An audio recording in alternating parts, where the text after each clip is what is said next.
নমস্কাৰ ৰাইজ, আজি আমাৰ ডনেশ্যন ড্ৰাইভৰ দ্বিতীয়টো দিন। পুৱাৰে পৰা মই আৰু মোৰ বন্ধু বান্ধৱে মিলি বানপানীত ক্ষতিগ্ৰস্ত মানুহৰ বাবে অহা সাহায্যৰ বস্তুবোৰ পেকেট কৰিবলৈ আৰম্ভ কৰিছিলোঁ। একে সময়তে আমাৰ কিছুমান ছোৱালী বন্ধুৱেও ঘৰে ঘৰে গৈ ডনেশ্যন সংগ্ৰহ কৰিছিল। সঁচাকৈ কওঁ, আজি এটা কথা, সহায় কৰিবলৈ ডাঙৰ মানুহ হ'ব নালাগে, ডাঙৰ হৃদয় থাকিলে যথেষ্ট। আমি সকলো শিক্ষাৰ্থী, তথাপিও সমাজৰ বাবে যি পাৰিছোঁ সেয়াই কৰি আহিছোঁ। সেই অনুভূতিটো ভাষাৰে বুজাব নোৱাৰি।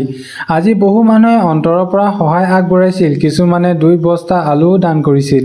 এনে মানুহবোৰৰ বাবেই পৃথিৱীখন এতিয়াও সুন্দৰ। তেওঁলোকৰ সহায়ে কেৱল খাদ্য নিদিয়ে, আশা আৰু সাহসো দিয়ে। আজি কলেজৰ এগৰাকী ছোৱালীৰ সৈতেও প্ৰথমবাৰৰ বাবে চিনাকি হ'ল। আগতে কেতিয়াও লগ পোৱা নাছিলোঁ। তেওঁ আমাৰ কম্পিউটাৰ চেণ্টাৰৰো নাছিল, কিন্তু কেৱল মানুহক সহায় কৰাৰ উদ্দেশ্যৰে নিজে আগবাঢ়ি আহিছিল। এইবোৰ দেখি মনত বুজিলোঁ, মানৱতাৰ কোনো চিনাকি বা সম্পৰ্ক নাচায়। পিছত তেওঁ মোক চিনি পালে, ক'লে যে মোৰ ব্লগ তাই চায়, সেইবাবে মোক অলপ চিনি পাইছিল।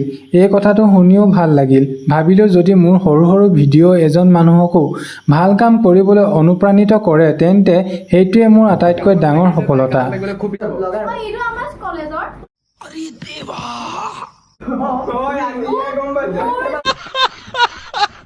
কামৰ মাজতে আজি আমাৰ লগৰ এজনীৰ জন্মদিন আছিল। তাই কেক লৈ আহিছিল। আমি সকলোৱে মিলি সৰুকৈ জন্মদিনটো উদযাপন কৰিলোঁ। ব্যস্ততাৰ মাজতো এনে সৰু সৰু মুহূৰ্তই মনটো হাঁহিবলৈ শিকায়। তাৰ পিছত সকলো সাহায্যৰ বস্তু গাড়ীত উঠাই দিয়া হ'ল। আজি মোৰ লগৰ ৰিলিফ দিবলৈ যাব নোৱাৰিলোঁ, কাৰণ মোৰ ঘৰ বহুত দূৰ। বেছি পলম হ'লে ঘৰলৈ আহিবলৈ গাড়ী নাপালোহেঁতেন। মোৰ ঘৰতো দায়িত্ব আছে, ককাক চাব লাগে।